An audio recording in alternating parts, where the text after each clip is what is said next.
Seconds blew up like a nuclear bomb. So let's get into it tonight with Rich Rubino. He is a political commentator and analyst. Rich, I saw a tweet, then I went and I looked it up for myself on Merriam-Webster. I think we should all look up everything for ourselves these days. Definition number 3 of bloodbath, quote, a major economic disaster. Is this being overblown?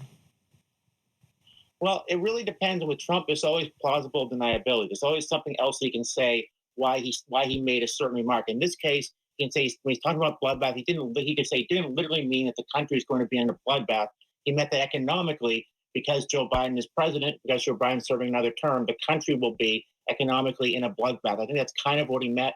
And I actually think it's interesting if you listen to the first part of that in many respects. If bloodbath is simply a rhetorical device, it's more interesting the first part he said, they would put 100% tariff on Chinese cars coming into the United States.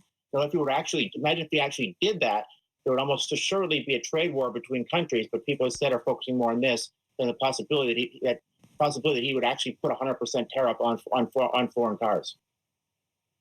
Well, Rich, Trump World is saying that this comment was taken out of context and they're rebuking the media for saying otherwise. But how does this stack up compared to some of the other comments that he's made on the campaign trail in the past? He always goes just a little bit further and a little bit further and a little bit further, but he always has some reason to kind of deny it. So this is just kind of one rung up against, again, I guess, on the ladder of what you can say, how far you can go to kind of the edges of American politics. But when he does make these statements, rarely does he say it kind of just plainly and not have anything behind it. In this case, he has something behind it. So he made the statement. So what are people talking about? On the one hand, they're probably thinking about, if Joe Biden is president, will there actually be a bloodbath? On the other hand, they might be thinking about why is it that Donald Trump, because of where he is speaking in Ohio, speaking for a Senate candidate, why is it that Donald Trump is a Republican who's able to get some support from members of labor unions and some members of groups of organizations, labor unions, that type of a thing? That might be another question, to kind of some trading question we can look at here. Yeah, like things keep ratcheting up. And this is probably the 5th time I've heard that soundbite. I just now noticed when he says, that's if I'm president. If I'm not president, it's going to be a bloodbath. And he kind of immediately contrasts those two more. Right. I had not caught that before. But let me ask you about that ratcheting up, Rich, that you're talking about here. Because on the right, you have Trump warning of a bloodbath if he doesn't win. On the left, we have Joe Biden warning that we will lose our very democracy if he doesn't win.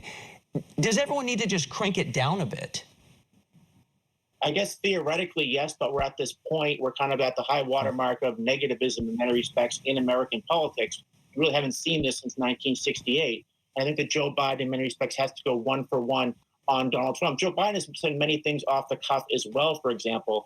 Usually, though, people have kind of chalked it up as just kind of his Joe being Joe, right? The fact that Joe Biden was always somebody who was kind of spoke off the cuff. Sometimes he would make mistakes, like I remember. Sometimes he would say things that are a little off color. I remember, for example, back in 2008, during his second presidential bid, he was up there and the moderator said, look to the person across from you and say something nice about that person. And Dennis Kucinich, the congressman from Ohio, happened to be sitting across from him and says, Dennis, the one thing I really like about you is your wife. Like, if a lot of other candidates had said that, people might say, wow, what really happened here? But they look at Joe Biden and say, oh, that's just Joe being Joe. So in many respects, Trump being Trump and Joe being Joe, they're almost become tantamount at this point. Just quickly here in the last 30 seconds or so, the shock factor, to be clear, seems to have ebbed away for a lot of the things that former President Trump has said in the past. It was a big thing in 2016 when he first ran, less of a big thing in 2020, probably even less of a big thing in 2024. But how big a deal is rhetoric going to be this time around, just in the last 30 seconds or so here?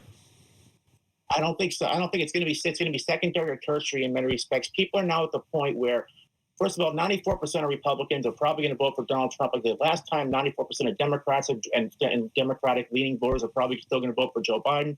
It's really about more so the economy, healthcare, and to some degree immigration. I think most people know what their candidates' rhetorical skills are right now, and what they're saying and how they're using rhetorical hyperbole.